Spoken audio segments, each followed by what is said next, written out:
Hi, I'm Coach Cassandra from Namio Health. Hey everyone, I'm Dr. Natalie Muth from Namio Health as well. And today we're going to be talking about some frequently asked questions and common concerns that parents have around nutrition, and specifically not feeling like you are the guard of the kitchen and having to kind of like monitor every little thing that goes into your kid's mouth, which can oftentimes backfire, and then you might find them sneaking food. So, we wanted to first respond to a question about what you should do if you do find that your child or your teen is sneaking food. hmm So, how to not have to be the food police, basically. Yes. Do you want hmm to answer first or do you want me to go We've all first? been there. Um, Go for it. Yeah, you can start it off. Give some of your best coaching tips about how to handle this. This comes up all the time. Yes. And a lot of times parents see this type of behavior and they react from a place of them looking at their past self as a child. Oftentimes, parents have experienced this themselves, and it might be like a knee-jerk reaction where they want to get rid of those types of foods in the house so that it might not be an option. And again, that oftentimes backfires. It comes with good intent, right? You want to make the environment healthy for them. But by completely restricting, they tend to want it even more. And so, depending on the age of the child, right, or the teen, can kind of approach it in different ways. But no matter the age, coming up with a plan together around the frequency that you are going to have those types of foods and not making them off limits or something that they have to earn for, by doing something, clearing their plate or whatnot to have the dessert, but keeping it neutral and offering it at a specific time. So that could just be like you agree to have dessert a certain number of nights per week, and then maybe that's when the candy is offered or the ice cream or whatever it may be. Um, but I'm curious what you have to say, Dr. Muth.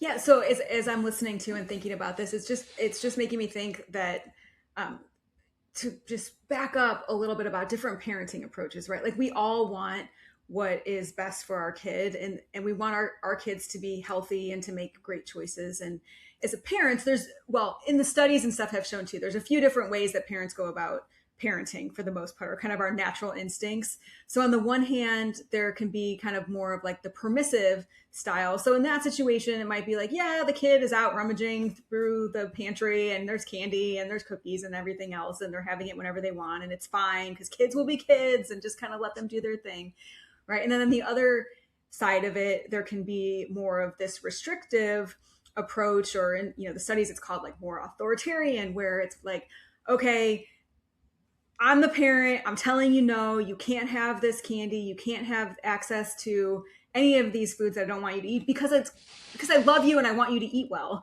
But to your point, Cassandra, too, of like having that complete restriction, um, you know, kids are psychological beings just like the rest of us. And when they're told they can't have something or something is off limits, it makes it even more appealing. And they're going to do everything they can to figure out how to go around us to be able to have that thing that they're not supposed to have or that we don't want them to have. And it becomes kind of like a psychological, um, you know, challenge, let's say, as you bring it up. And this is why we're talking about this, because it's so common, where the parent on the one hand is really wanting to control what the child is eating in the best interest of the child. And the child, on the other hand, is really resisting that control and figuring out with their very smart brains that they have every way to get around it. Those are the kind of the ends of parenting approaches if you were to go extreme. And then there's kind of like a middle ground. And I just wanted to bring this up because there's been lots and lots of studies that have shown that it's this middle ground, which is where parents can thrive, kids can thrive. We can actually take steps as parents that are going to help our kids to be the ones who are making the healthier choice. So we don't have to be over their shoulder and telling them what to do and restricting everything, but we can actually teach them and have a way that we kind of set the stage so that they feel this sense of power, that they're in control or they're making that healthier choice. Um, and that type of parenting, if you're into, wanting to read the parenting book stuff or whatever, it's called authoritative parenting. You might see in other places called like responsive parenting as well. But it's this idea, and I promise I'm going to get back to the question and what we're talking about with the challenge that we've all experienced as parents. We know we all feel this. But with this authoritative approach or this responsive approach, what you might consider doing is, okay, parent, we're setting the stage. Maybe we're not having in the house that often some of those things that we would like our kids to not have so much, because when it's there, we're all human. We can crave certain things. In fact, as an aside, the food manufacturer set it up so we want to crave certain things, right? So kids will crave it. But if we don't have it in the house very often, then it takes away the fight about it and the challenge, because it's just like not there. So kids are going to eat what's there. And if it isn't there, then they're going to not be going around looking for it unless you've like hidden it and they know it's hidden, and then they're going to find it. Right. So parents setting the stage, but then to Cassandra's point too, and just like letting kids, having the stuff or sometimes, or incorporating desserts into your meal plan a few times a week, letting a kid, when you're going out or they're at a friend's house, if they're eating stuff that maybe is less than ideal in our perspective as parents, we don't want them to eat it, but they're outside the house doing it, like let it be. Sometimes it's just like not overly worrying about it or sweating it too much can help, so that kids learn that it's fine. It can fit, but it doesn't have to be something that they're having all the time. And parents can feel good about themselves, controlling what they can control, controlling the food environment at home, controlling what the options are, and then being okay with not controlling always what the kid is actually eating of what's offered.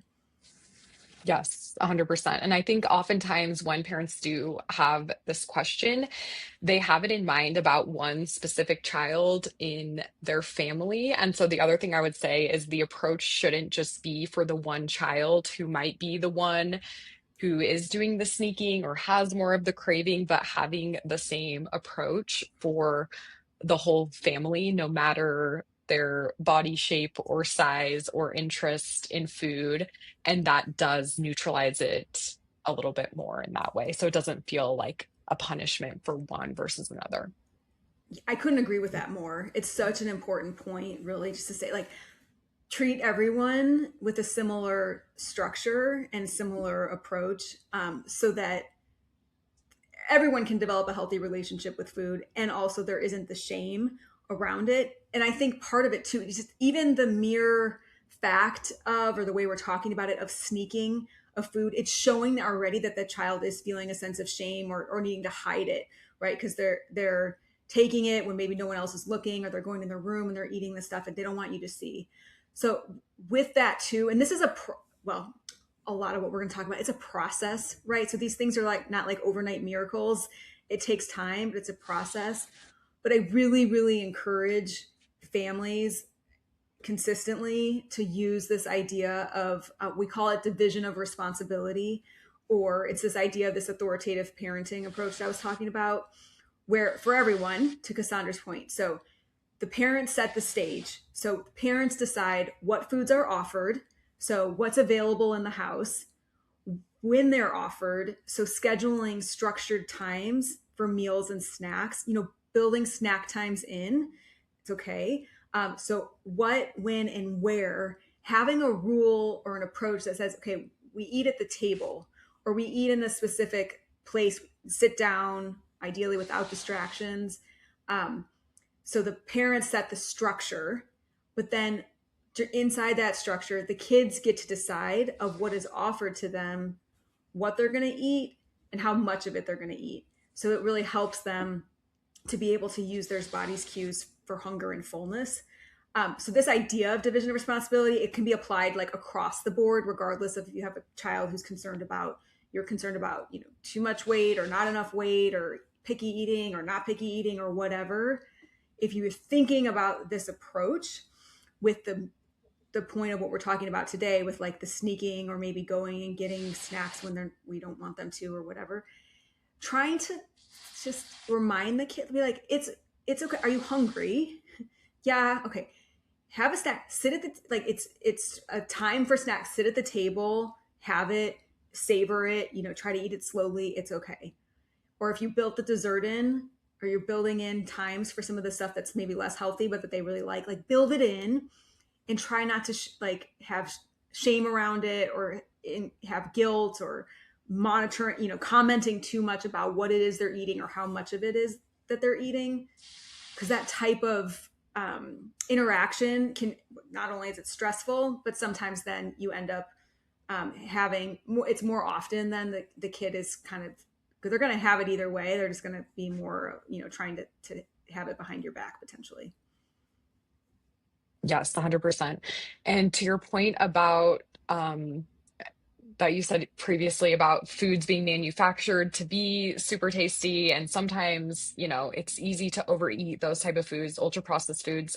If you are offering something like chips or crackers or something that's a favorite, get them used to you pairing it with other foods that are going to be more filling as well, because those hunger and fullness cues aren't going to be as effective if they're just given some goldfish, for example, which it's easy, they're made to be super tasty, they're salty, they're yummy, but they're just not going to be filling. So if they have some sliced apples on the side or some carrots on the side, then having that fruit or vegetable, with the fiber is going to be a little bit more filling of a snack versus something that it's very challenging. It would be challenging for anyone to fill up on goldfish.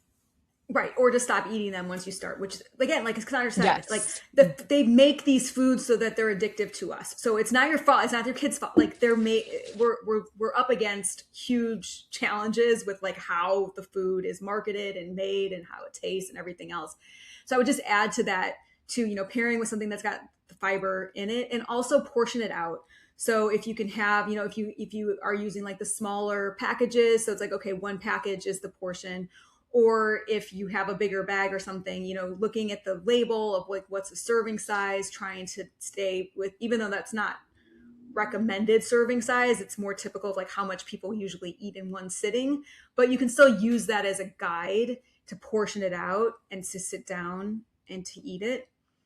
And I would just want to add too, because again, like we talked about earlier, like not having a lot of that stuff around does make it easier to not have to fight about it, or having, these cravings of having, larger portions of it. So with desserts and things like that, one way you could do it, or goldfish even, like, okay, I'm buying this amount of goldfish once a month, or, however often you're planning to buy. And like, once it's gone, like we're not get any more until next month. Or if you can do it with desserts, like instead of buying a big thing of ice cream, like maybe you can go get a portioned out, ice cream out of the house at some point, and then it's like when it's done, it's done. There's not a lot of leftovers that we're going to be thinking about or planning for or craving or sneaking or whatever.